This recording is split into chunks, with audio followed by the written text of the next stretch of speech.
Good afternoon, everyone. Tere tulemast ja on väga kuum päev. It is a very, very cold day today. For those who know Fahrenheit, it was down into the -4. Then Celsius, it was down to like -18, -20. Very cold. But it means that you get to get up and it's very brisk and you get to see the wonderful and powerfulness of the Lord, that He's the one who created all this. And then even though it's a very cold day, we have beautiful sun out. And that means people are going to be out and about, and that's a wonderful thing to see, to be able to be around people. Quick announcement, we are having a game night on Wednesday, the 11th of February. So the 11th of February. I'll be mentioning it a lot more times. So it's going to be a game night. We'll come together to have some games and do all those things. And with that, we'll just open up our service with the scripture reading today. Today we'll be coming out of 2 Timothy chapter 3, verses 1 through 5. This is out of the ESV. This is Paul writing to Timothy. But understand this, that in the last days there will come times of difficulty, for people will be lovers of self, lovers of money, proud, arrogant, abusive, disobedient to their parents, ungrateful, unholy, heartless, unappeasable, slanderous, without self-control, brutal, not loving good, treacherous, reckless, swollen with conceit, lovers of pleasure rather than lovers of God, having the appearance of godliness but denying its power. Avoid such people. I believe this needs to be stressed more than anything else in this day and age. I mean, Paul is writing this to Timothy to have him avoid these types of people. People haven't changed much. Only technology has. Now, if we notice, Paul isn't saying don't pray for these kind of people. Don't do acts of kindness towards these people when you run into them. Just don't make them a part of your life. Avoid them.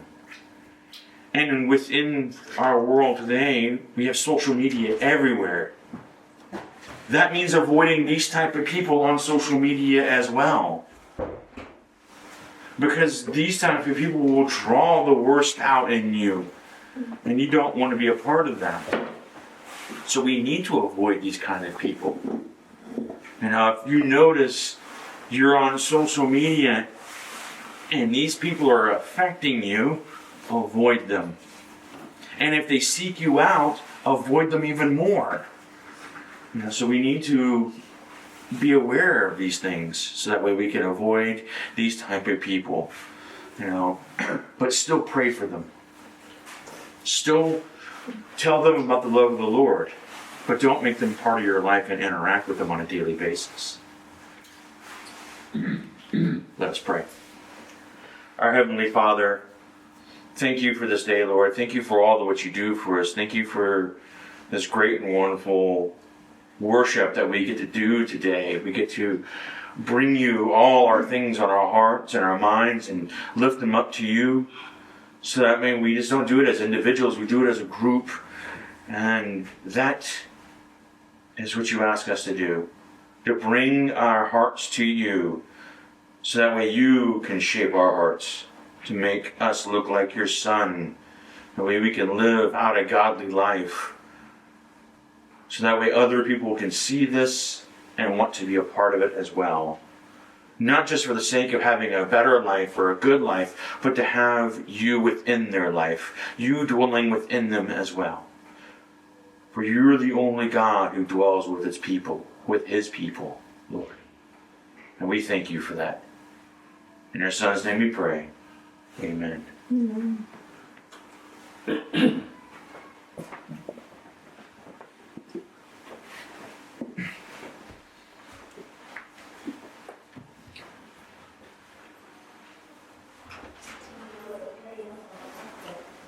It indeed is a cold day and a very wintry time right now in Estonia. Mm-hmm. I decided to choose a song that kind of may change our spirits a little bit. Sing a little more about other things. Joyful, joyful, we adore thee. Let us sing together. Joyful, joyful, we adore thee, God of glory, Lord of love. Hearts unfold like flowers before thee, opening to the sun above. Melt the clouds of sin and sadness, drive the dark of doubt away. Giver of immortal gladness, fill us with the light of day. All thy works with joy surround thee, earth and heaven reflect thy rays. Stars and angels sing around thee, center of unbroken praise. Field and forest, vale and mountain, flowery meadow, flashing sea. Chanting bird and flowing fountain, call us to rejoice in thee. Thou art giving and forgiving, ever blessing, ever blessed. Wellspring of the joy of living, ocean depth of happy rest. Thou our Father, Christ our brother, all who live in love are thine. Teach us how to love each other, lift us to the joy divine. Mortals join the mighty chorus, which the morning stars began. Father, love is reigning o'er us, brother, love binds man to man. Ever singing, march we onward, victors in the midst of strife. Joyful music leads us onward in the triumph song of life. Very good. Our song before we take the Lord's Supper today will be the Old Rugged Cross.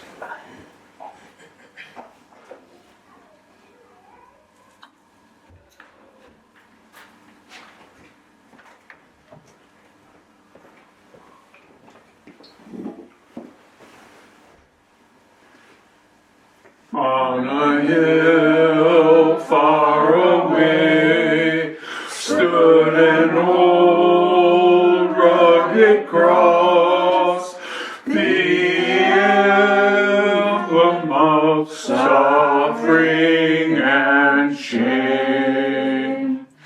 And I love that old cross where the dearest and best for a world of lost sinners was slain.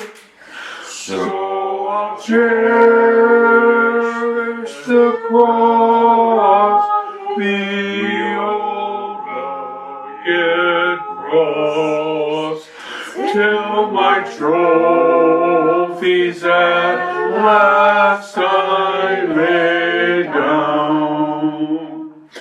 I I will cling to the cross, the old rugged cross, and exchange it someday for a crown.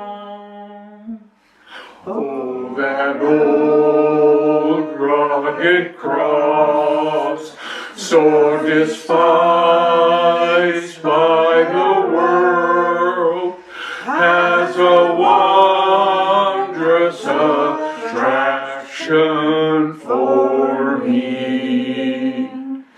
For the dear Lamb of God left his glory above to bear it to dark Calvary.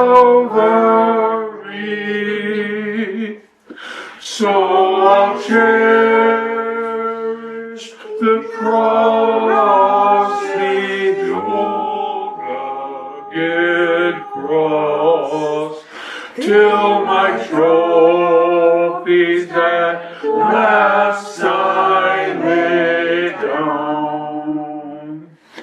I will cling to the cross, the old rugged cross, and exchange it someday for a crown.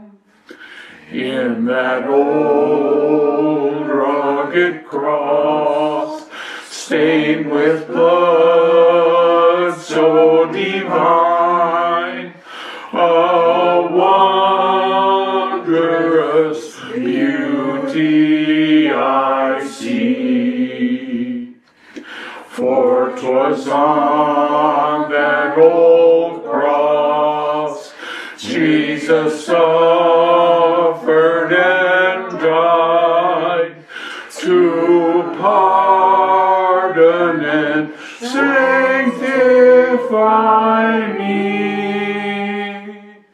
So I'll cherish the cross, the old rugged cross, till my trophies at last I lay down. I will cling to the cross, the old rugged cross, and exchange it someday for a crown. To that old rugged cross I will ever be true, its shame and reproach gladly bear. Then he'll call me someday to my home far away, where is glory forever I'll share. So I'll cherish the cross, the old rugged cross, till my trophies at last I lay down. I will cling to the cross, the old rugged cross, and exchange it someday for a crown.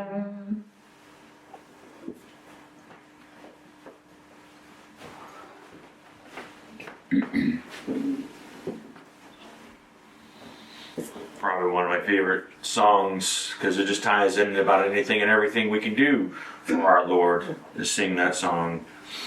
Today we'll be coming out of Romans 12. for the Lord's Supper. It's Romans 12, verses 14 through 21. Bless those who persecute you. Bless, do not curse. Rejoice with those who rejoice. Weep with those who weep, by being of the same mind toward one another, not being haughty in mind, but associating with the humble. Do not be wise in your own mind, never paying back evil for evil to anyone, respecting what is good in the sight of all men, if possible, as far as it depends on you, being at peace with all men, never taking your own revenge. Behold, instead leave room for the wrath of God, for it is written, vengeance is mine, I will repay it, says the Lord. But if your enemy is hungry, feed him, and if he is thirsty, give him drink. For so in doing you will heap burning coals on his head. Do not be overcome by evil, but overcome evil with good. We just sang a song, the old rugged cross. And that's what the Lord did. He heaped burning coals on our heads.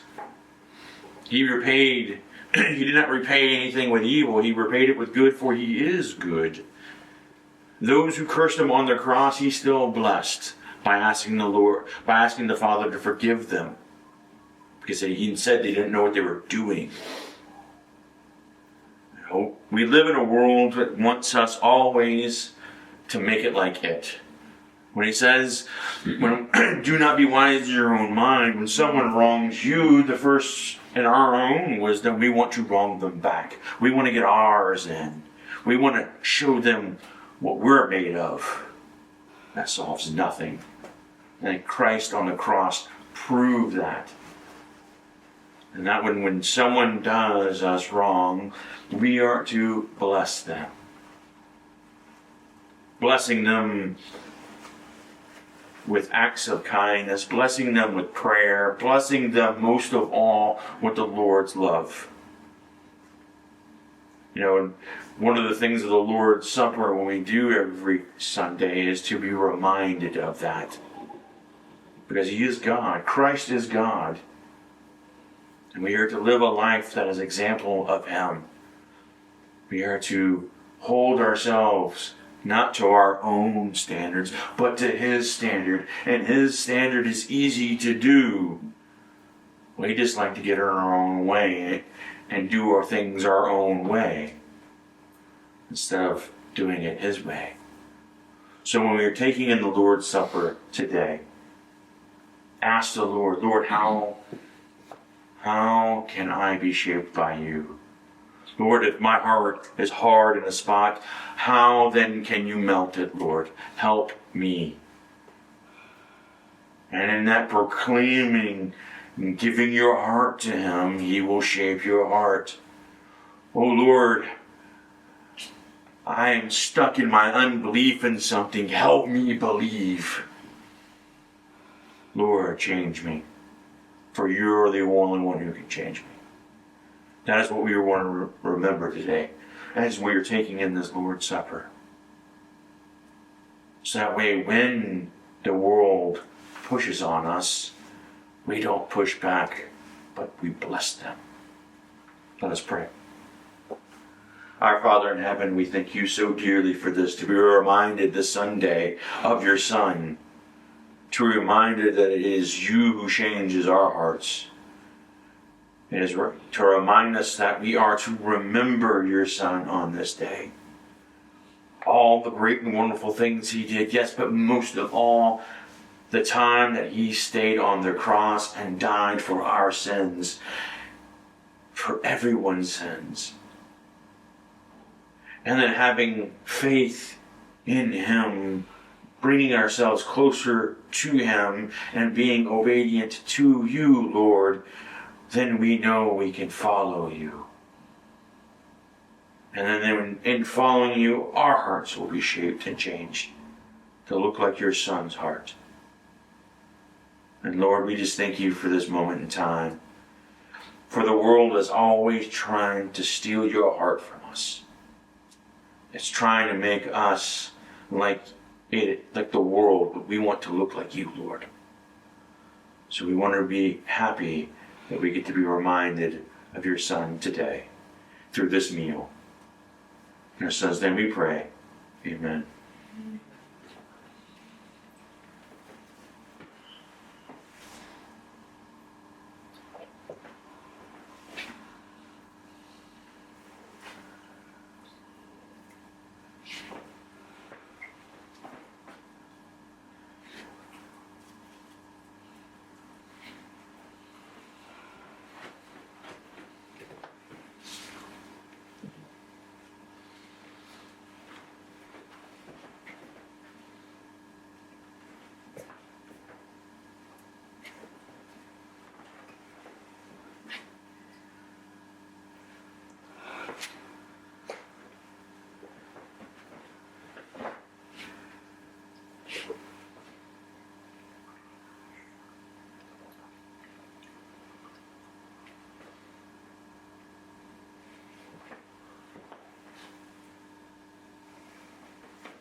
This concludes the Lord's Supper. We have one more song before the sermon.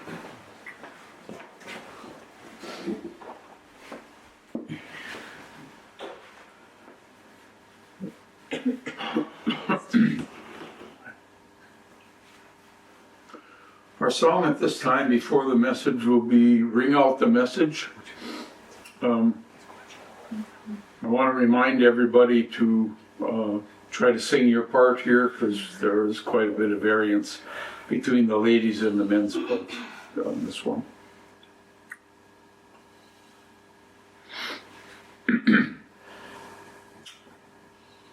There's a message true and glad for the sinful and the sad. Ring it out. Ring it out, ring it out, ring it out. It will give them courage new. It will help them to be true. Ring it out. Ring it out, ring it out. Ring out the word for land and sea. Still far from Jesus, many live in sin and bring out the news that makes men free. To all the lost of every nation, Ring the message out. Tell the world of saving grace, make it known in every place. Ring it out. Ring it out, ring it out, ring it out. Help the needy ones to know Him from whom all blessings flow. Ring it out. Ring it out, ring it out. Ring out the word for land and sea. Still far from Jesus, many live in sin. Darkness and doubt. Ring out the news that makes men free. To all the lost of every nation, ring the message out.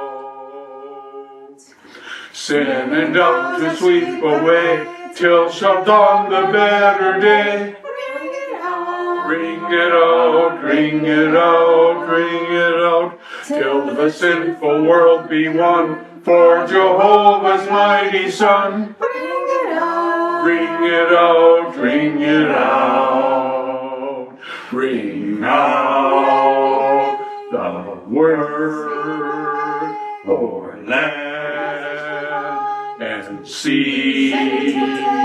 Still far from Jesus, many live in sin and die. Bring out the news that makes men free. To all the lost of every nation, bring it out. Very good.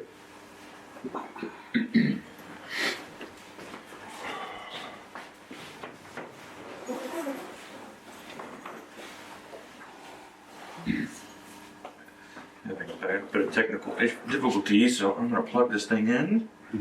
So that way it'll hopefully stop flickering. There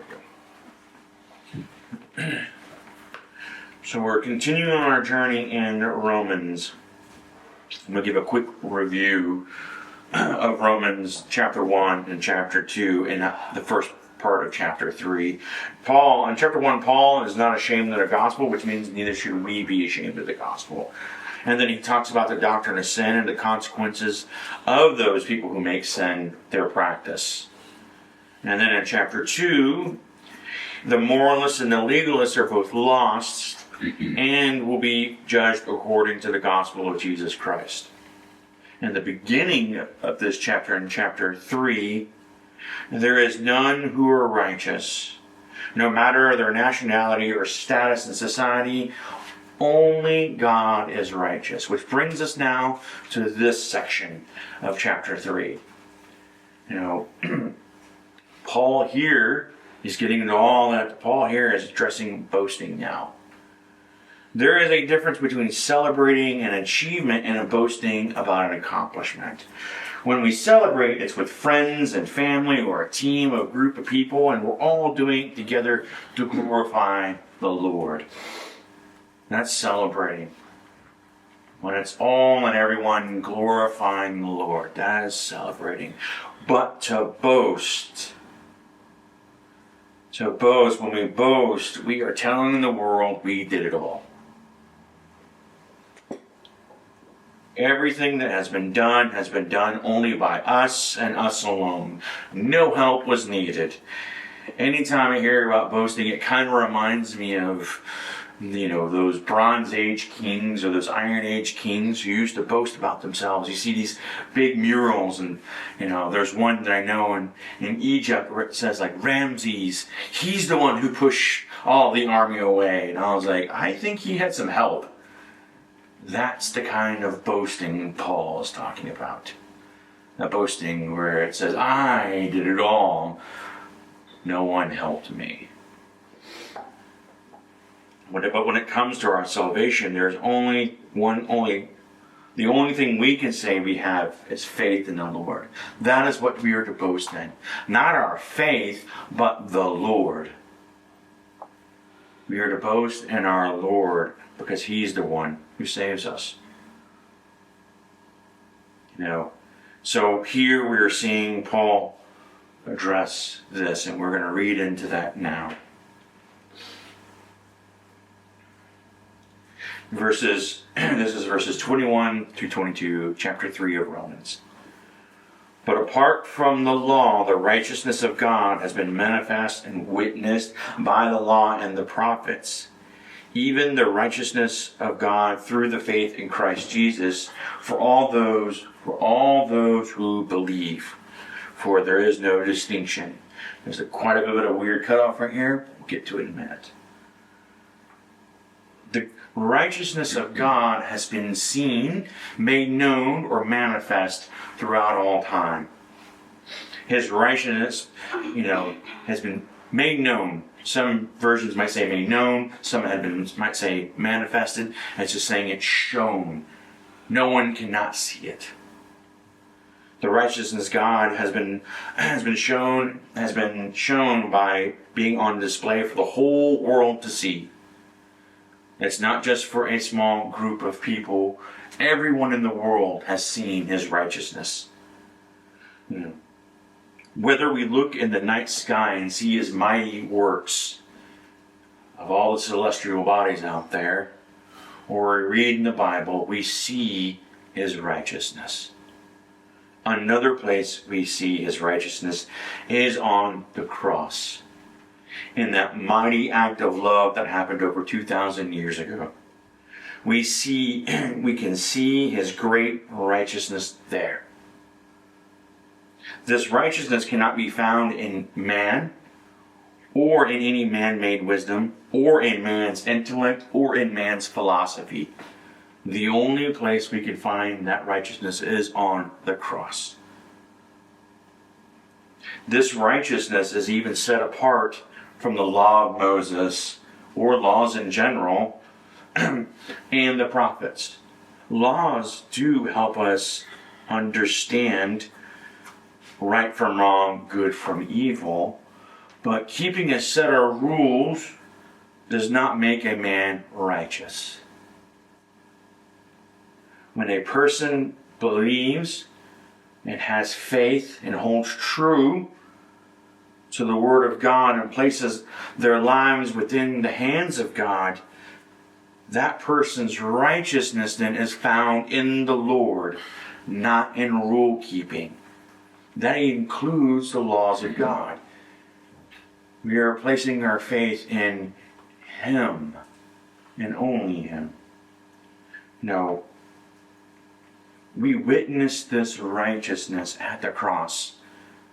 The cross, and that's one of the amazing things, because the cross is still available. It's still visible to this day. We can see it through the eyes of history. That means we can still run to it. No matter where we're at in our lives, we can still go to the cross. It's still there for us to accept. It's still there for us to see. Christ crucified is the only way a person can be made righteous in the eyes of the Lord. There is no philosophy or legalism or anything. It is only through Him that we receive that righteousness, because we are not righteous. He is. So it is His blood that makes us righteous, not the deeds that we do, not the thing we believe in, but whom we believe in. Other witnesses, as we see in that verse here, to His righteousness, are the law of Moses and the prophets. With the law of Moses, it helped people know that they needed the Lord in their lives. And it also acted as a mirror to show them that sin condemned them. But the law did not make people righteous. Nor does it say within the law that made people righteous. The law will not fix a broken and guilty heart. Only the Lord has the ability to do that.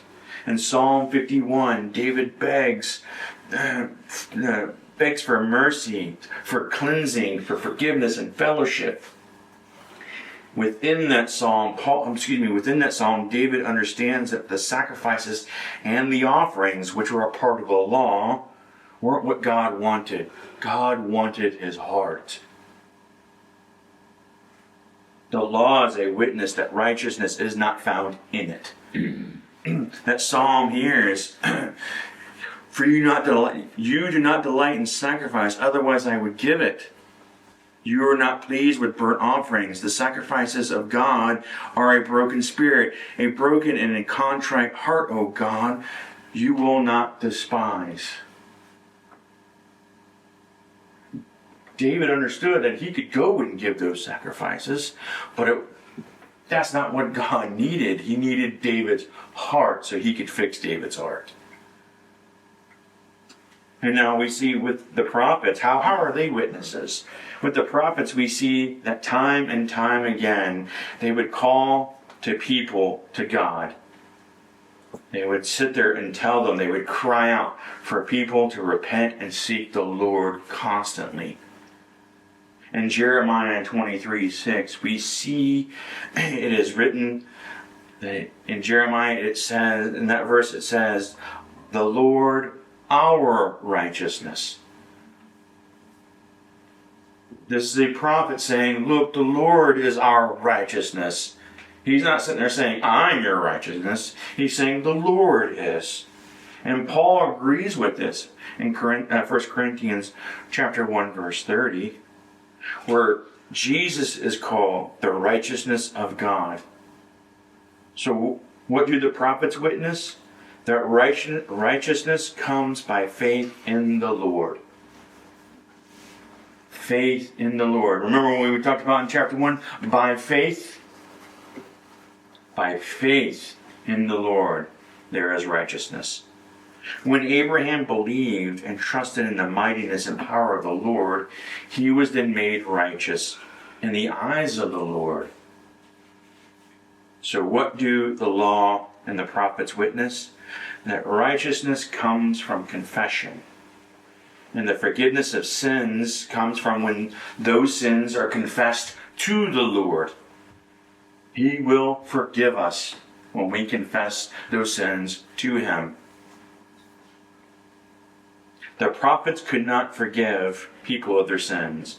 Only the Lord can. Jesus is Lord. All those who believe in Jesus can be made righteous through Him. For when we place our faith in Christ Jesus, we can obtain this righteousness that He gives to all. He gives this to all people who come to Him.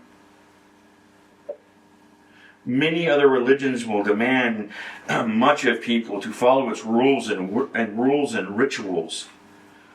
But the Lord only demands one thing: to have righteousness. That demand is faith. A better word for faith is trust. He wants you to trust Him. Lord, I trust you. You have forgiven me.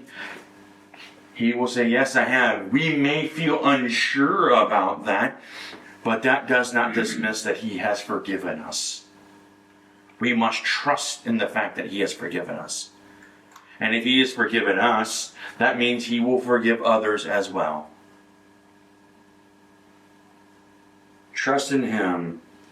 Trusting in Him is accessible to all people.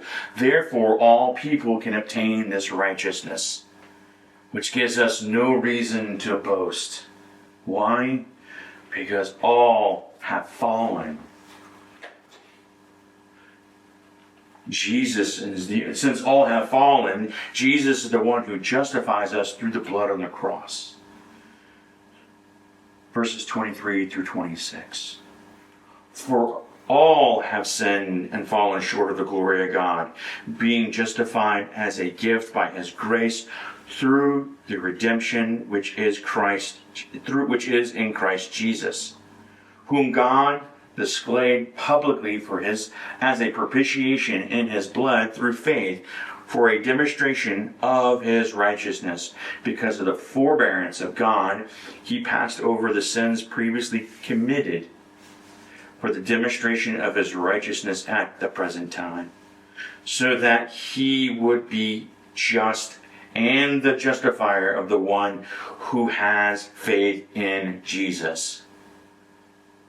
Since all mankind has fallen and sinful righteousness is needed for all. All people at one point or another have sinned because they have sinned, all have fallen short of the glory of God. This is why no person is righteous.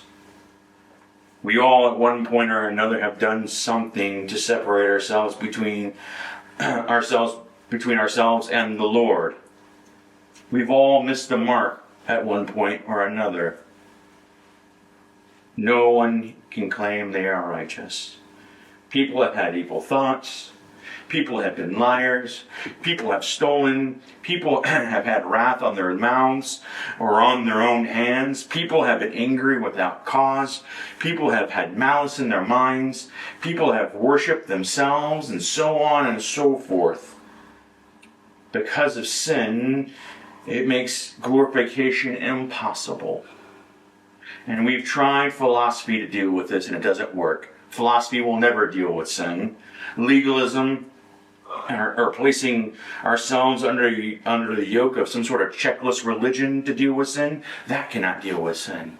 We've even tried making our own moral standards to deal with this, and that doesn't work either. Then how do we deal with sin then? It's through the blood of Jesus. And the blood of Jesus provides everyone with the righteousness we need to stand in the presence of God. Since all have fallen short, all have access to the grace and redemption that comes through Christ Jesus. All have access to this. No one is excluded. Even the most vilest offender has access to this grace and redemption. Even the person you disagree with the most has this access. Think of that person that just drives you crazy right now. Even that person has access to grace and redemption through Christ Jesus. Because even they have fallen short of the glory of the Lord. And since they have fallen, they have that access as well. The entire world has access to this redemption because it was placed on public display with the cross for everyone to see. Everyone can see the cross. It is that old rugged cross that provides salvation.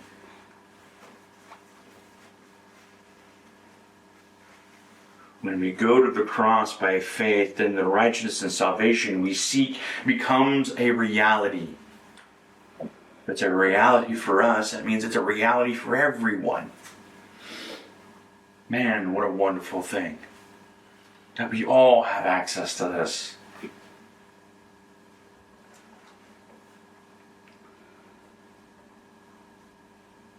We have it not because we believe in God, just because we believe in God, but it's also because we believe in the act of God. When we see the truth of the cross and we see the blood shed, then all the benefits of the blood become that reality and come into reality.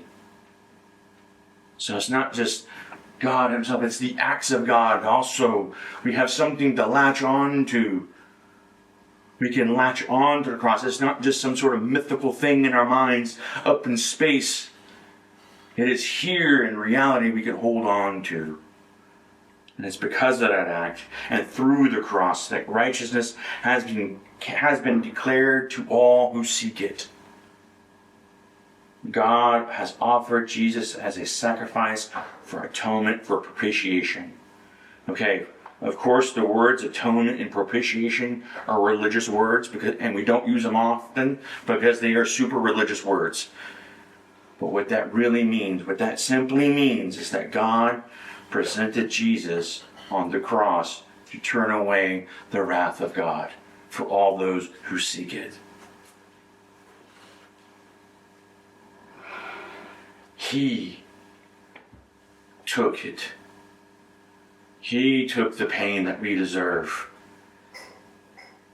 He put himself in front of the moving train so that way we would not take it.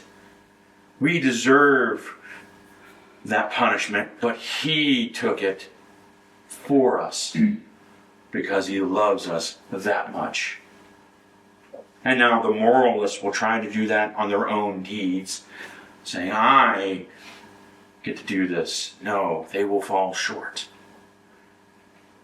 Their good deeds will not prevent the wrath of God. And the legalists will offer up their religious checklists, but they will fail in turning away the wrath of God as well.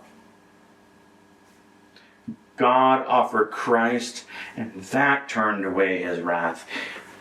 His wrath has been satisfied through that. There is nothing we can do to satisfy the Lord, only by placing our faith in him. And this is good news for all to hear. We don't have to do anything. Just have faith in him. Trust in him. Believe in him. Believe in his acts. And it shows the world that God is love. In God's righteousness, the only thing he asks of us is to have faith. We don't have to satisfy the Lord. He's already done that on the cross. Faith is all he demands of us and those who Paul are writing to. That hasn't changed. It will never change. It has been the same since the beginning. Through faith will come obedience, though. And and no one can claim to believe in God and not does what God says to do. If you really believe in God and you put your faith in him, you're going to do what he says. Because obedience is wrapped in faith, although faith may not be wrapped up in obedience. Some people want to separate those two and say, I have faith or I have obedience. That is not true. It must be faith and obedience together. Those who falsely claim the name of Jesus Christ prove that daily when they just rely on their obedience and not rely on their faith in the obedience.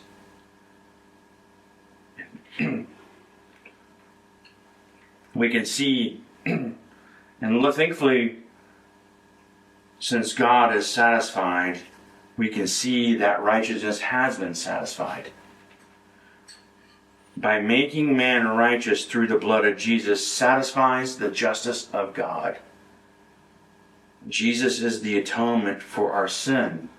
He did this to demonstrate, declare, and to prove his justice because of his long suffering when he had left sins that were committed against him and our souls go unpunished. That forbearance, that long suffering, he let it happen so that way he could go to the cross on that day and take it all in. When God showed the world the cross, it showed that his justice was proper at the time so that we can see that he is just. There is no punishment on this planet that is more painful than the cross. He was up there for hours of the day suffering, and he took it all, and is publicly displayed. And that shows that he is demonstrating his justice there, for he is just. God is just. This is a part of his character. Since his justice has been declared through Christ, it shows that he will always be just. This is not something that just comes and goes. Like his love does not just come and go. It is constant. His justice is eternity. His love is eternity. And both go hand in hand. When we do sin, we can run to him for forgiveness and ask for mercy because he is just. This shows his love. His justice and love go hand in hand. They are not in two different hands. They are in the same hand with him. Through faith in him, we get to be a part of that love and justice. And not because of how much we know, and it's not because what we do, or even who we believe in or what we believe in. We are a part of it because we believe in him. At the cross, Jesus paid the price, and that was needed to make himself just in forgiving sins. If God did not forgive a person who believes and obeys in him, then God would be unjust. But because he offered up Christ as a sufficient sacrifice, that satisfies his justice. And it is only Jesus who satisfies his justice. No other name will do. It's not the Pope. It's not any preacher. It's not Joseph Smith. It's not any philosopher. It's not any other pagan thing out there. And since it is only Jesus, and since it is only Jesus, there is no boasting required.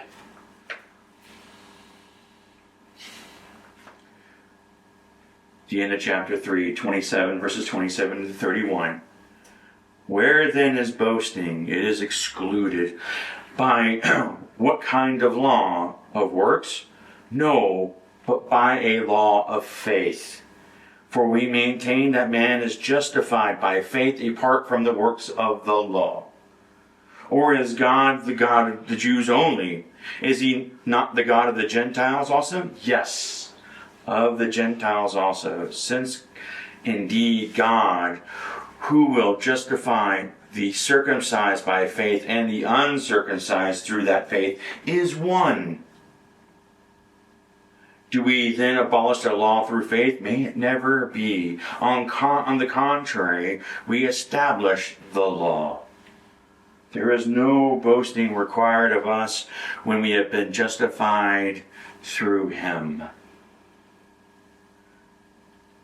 When we boast, it should never have to do with anything that we have done, because boasting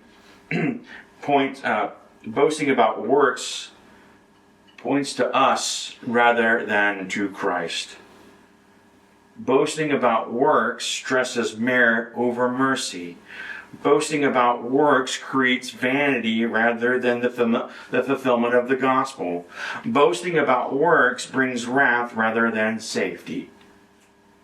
When we boast, it is to be in the Lord by our faith in him. Because faith creates glorifiers of the Lord. Faith confesses mercy. Faith eliminates human boasting. And most of all, faith is God's demand for justification. When Christ has done all the work on the cross, what else is there for us to brag about? The only thing we should be bragging about is how the Lord saved us from sin. That's it. That's all. There is no patting yourself on the back in Christ. He's the one who did it all. Our faith, by faith, from faith, to faith, keeps us from boasting in ourselves. The work we do for the Lord shows that we have faith in him.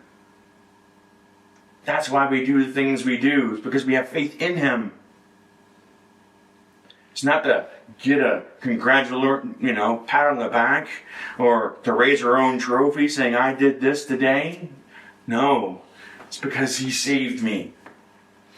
That's why I'm doing this.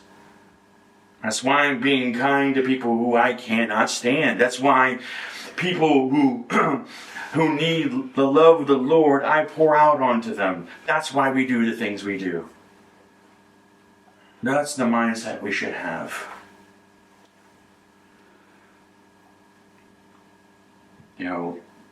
We are not saved by works, but works definitely keep us on the narrow path. That keeps us working.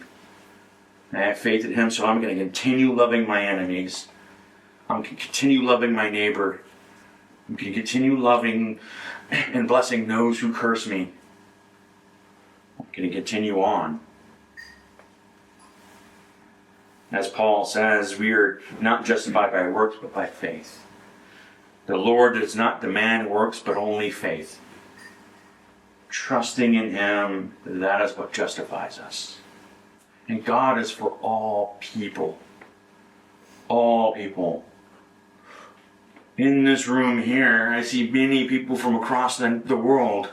That's because God is for all people, not just a small group of people. The law of Moses, or any kind of legalism, is of no advantage to those who hold to it. It does nothing for them. Regardless of the people's nationality, all will be justified through their faith in the Lord. Faith is the only demand. Faith is the demand above all other claims. There are many people out there who will place their works above their faith. Those people do not understand faith then and wish to only brag about themselves. We need to be careful of them and watch out that we don't become like them. Those who claim that God will only save them because of the work they have done are no different than the Pharisees in the time of Christ.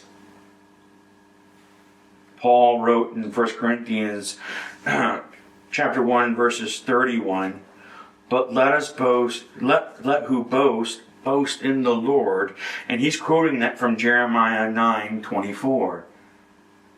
Even that was known back then. So boasting in the Lord is something that's supposed to be been done since the beginning of time. Since the beginning of the law and the prophets. We are not made righteous because of the work we do, but because of the faith we have in Him. And righteousness requires faith above all other claims. And this is the thing, is righteousness has been taught since the beginning, since the law. Even in the law it has been taught. Righteousness by faith puts in place the law of Moses. Teaching justification by faith, which the law was trying to show people, it sets up three things. The law aims to help people understand they could please the Lord by bringing Him, not their sacrifices, but their heart. And that it fulfills the Old Testament had always taught justification by faith. And that the believer, not the legalist, put the law upon the pedestal, not their works.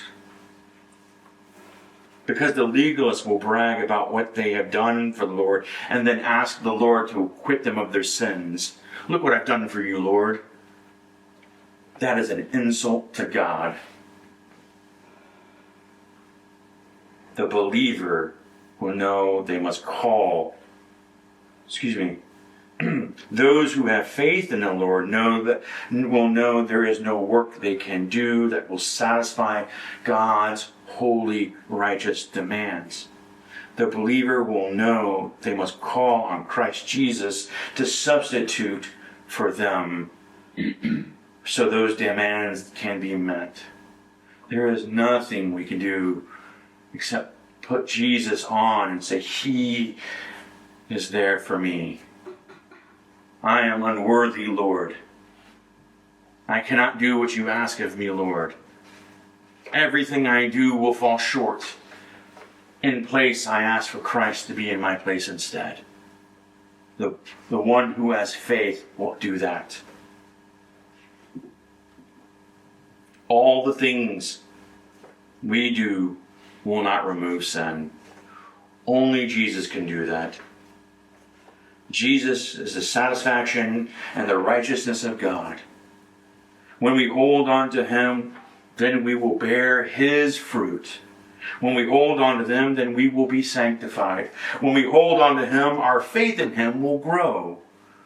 When we hold on to Him, we will be beneficial to Him. Our faith is for Him. Our faith is in Him. Our faith in Him keeps us out of hell's way. It's not our philosophies. It's not our own self-righteous morals. It's not our religious legalism. Those will bring us nothing and cannot help us. It is only our faith in Christ. So there is no bragging required. Only faith in the Lord. When we say our vision statement to the people we know and to the people we meet, and I want to reiterate it now, we want to be the church devoted to the ways of Jesus in everything we do, not boasting the things we do as a part of being devoted to Him. We are devoted to the ways of Jesus, but we must understand, and we do understand, we do all the things that we do is to glorify Him. We are doing well in that. This loving church glorifies Him daily. You run to Him daily. You cry to Him daily. You cry out to Him daily. You glorify Him daily. And you do it without boasting. And in doing that, that helps us stay on the narrow path. Let us celebrate the Lord and the great wonderful thing He has done for us. What great wonderful thing He has done for us? He has cleansed us of our sin. Let us boast in Him.